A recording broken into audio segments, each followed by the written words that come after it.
It was early morning in Jerusalem, and the air carried the cool stillness that comes before the sun fully claims the day. The temple courtyard was beginning to stir with voices, merchants setting up, priests preparing for prayers, and travelers from distant towns passing through its gates. But on this morning, a sudden commotion broke the rhythm. A group of men, robed in authority, pushed their way toward the center. Their expressions were hard, their pace swift. Between them, a woman stumbled, her face pale with fear, her hair disheveled. She was thrust forward like an offering of shame. Behind them, a crowd began to gather, whispers turning to questions, questions into judgment. Jesus was teaching when the group approached. They interrupted without ceremony. One of them, his voice sharp, spoke loudly enough for everyone to hear. "Teacher, this woman was caught in the very act of adultery. In the law, Moses commanded us to stone such women. Now what do you say?" The trap was set. If he answered to uphold the law, he would authorize a brutal execution, perhaps even contradict his own message of mercy. If he dismissed the law, they could accuse him of heresy before the council. Every eye turned toward him. But instead of speaking, Jesus bent down. Slowly, deliberately. He placed his finger in the dust of the courtyard floor and began to write. The crowd fell into uneasy silence, their curiosity pulling them forward. The sound of scratching sand was the only reply to the challenge. And that, this moment of divine pause, was what could unravel their trap. The law of Moses, given over 1,000 years earlier, was clear in its penalty for adultery. Both the man and the woman involved were to be put to death. But in this accusation, only one stood condemned before the crowd. The man involved was nowhere to be seen. This omission was not oversight, it was strategy. The religious leaders who brought her were not motivated by justice. They were motivated by the desire to destroy Jesus' credibility. They knew his reputation as a friend of sinners, as one who healed on the Sabbath, as one who ate with tax collectors and the unclean. To them, he was a threat, both to their power and to their interpretation of the law. And yet, the Torah they claimed to uphold was rooted not only in justice but also in mercy. Centuries earlier, the prophets had called for hearts to turn toward God, not merely for lips to recite his statutes. Micah had declared that the Lord requires his people to do justice, love mercy, and walk humbly with him. This tension between judgment and mercy was the battleground, and in this confrontation, Jesus would answer without answering and condemn without condemning. The act itself, stooping down to write, was not without meaning. In ancient Jewish custom, gestures often spoke louder than words. Teachers sometimes wrote in the dust to make a point without direct confrontation. The prophet Jeremiah had once recorded the words of God, "Those who turn away from me shall be written in the dust, because they have forsaken the Lord, the fountain of living water." Some in the crowd may have recognized the allusion. The leaders who claimed to defend God's law were themselves forsaking its spirit. To be written in the dust was a picture of impermanence, names swept away by the wind, fates determined by hardness of heart. Still, what he wrote was hidden from them.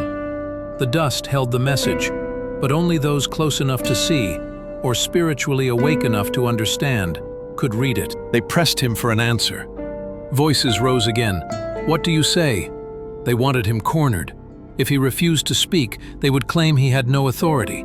If he spoke mercy, they would claim he had no reverence for the law. But Jesus stood. His voice was calm, yet it carried a weight that cut through the noise. "Let him who is without sin among you be the first to throw a stone at her."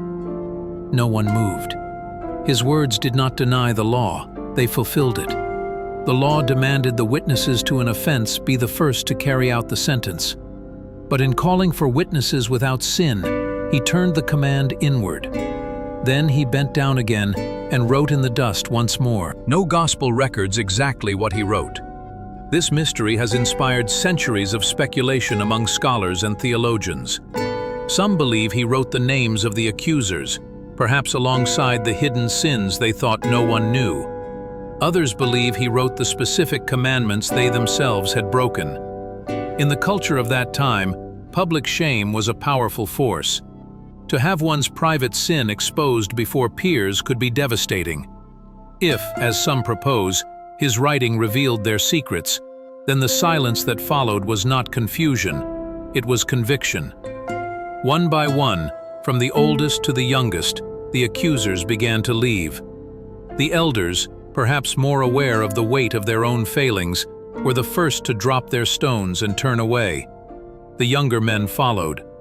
The trap had collapsed, not because Jesus argued against them, but because he held a mirror before their hearts. The courtyard that had moments before been tense with danger now felt strangely quiet. Dust swirled in the breeze where stones had fallen to the ground. The woman, still trembling, looked at the teacher who had neither condemned her nor excused her. Jesus stood and spoke gently. "Woman, where are they? Has no one condemned you?" She answered, "No one, Lord." "Then neither do I condemn you," he said. "Go now and leave your life of sin." In that moment, grace and truth met. He did not ignore her sin. He named it by calling her to leave it. But he also gave her life back, sparing her from death both in the body and in the soul. This was not merely a debate between a rabbi and the temple elite. It was a moment in the ongoing battle between the kingdom of God and the forces that sought to twist his word. The accusers were not acting alone. They were instruments in a larger plan to silence the one who came to save. The scriptures speak of Satan as the accuser of the brethren, standing before God day and night to bring charges against his people. In the temple courtyard, that role was on display, not in a vision, but in flesh and blood, through human voices demanding death. What Jesus wrote in the sand may well have been the very thing the enemy fears most, the record of sin erased. A reminder that God's mercy can wipe away guilt, just as the wind wipes away words written in dust. To the Jewish people of the first century, the temple was the center of identity. It was the meeting place of heaven and earth, where sacrifices covered sin and the law was read aloud. But that day, the true meeting place between heaven and earth was not in the Holy of Holies, it was in the dust at the feet of Jesus. Jeremiah's prophecy had declared that those who abandoned the Lord would be written in the earth. But the same scriptures also spoke of God writing his law, not on tablets of stone, but on the hearts of his people. In Jesus' hands, the dust became a sermon, one not carved in permanence like the Ten Commandments, but one meant to be temporary, wiped away, signifying the erasure of sin. For centuries, rabbis had debated the balance of God's justice and mercy. That morning, the answer stood in plain sight. Justice was not abandoned. It was satisfied in the one who would soon bear its penalty on the cross. Mercy was not weakness. It was victory over the accuser. Every act of Jesus pointed toward the cross, and this was no exception. The woman's release was a foreshadowing of the greater release that would come when he took upon himself the sin of the world. The law demanded death for sin. Jesus would fulfill that demand in his own body. In the culture of Roman-occupied Judea, public execution was a tool of control. Crucifixion was designed to humiliate as much as to kill. Yet even as the political and religious leaders schemed, Jesus demonstrated that no earthly authority could claim the final word over a soul set free by God. The message written in the sand may have been temporary in the dust, but eternal in meaning. Guilt does not have the final word. Grace does. What does the enemy fear in this story? It is not simply that Jesus exposed hypocrisy, though he did. It is not even that he saved one woman from death, though he did that too. The fear lies in the demonstration that mercy can override accusation, and that no sin is beyond the reach of God's forgiveness. For Satan's strategy depends on one thing: convincing humanity that their guilt is permanent, that their record is unchangeable. But on that morning, in the dust of the temple, Jesus showed the opposite. The record can be wiped clean. The names can be written in the book of life instead of the dust. The accuser can be silenced, not with argument, but with truth.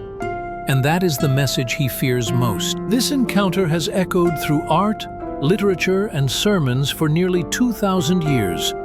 It challenges leaders to examine their own hearts before casting judgment. It comforts the broken with the assurance that forgiveness is possible, and it warns that religious zeal without love becomes a weapon for the enemy. In many ancient manuscripts, this story appears almost like a treasure hidden in the margins, as if scribes feared it might be too dangerous, too radical in its mercy. But it survived, preserved through generations who knew that this moment revealed the heart of God. The dust in that courtyard has long since blown away. The stones have fallen silent, but the message remains, etched not in earth, but in eternity. Picture the scene one last time. The morning light spilling across the temple courts, the crowd dispersing, the woman walking away with new hope in her steps. Behind her, a few faint marks in the dust fade with the wind, leaving no trace. The accusers are gone, the stones lie unused, and the Son of God stands quietly, his eyes filled with the same mercy that would carry him to the cross. The writing in the sand may have been momentary, but its meaning is everlasting.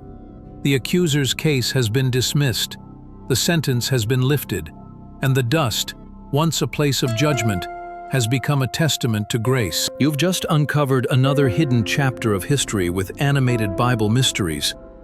If you enjoyed this journey, remember to like, comment, and subscribe, and turn on notifications so you never miss a story where the Bible's words, ancient legends, and divine mysteries come together. Until next time, heaven holds the secrets. Never stop searching.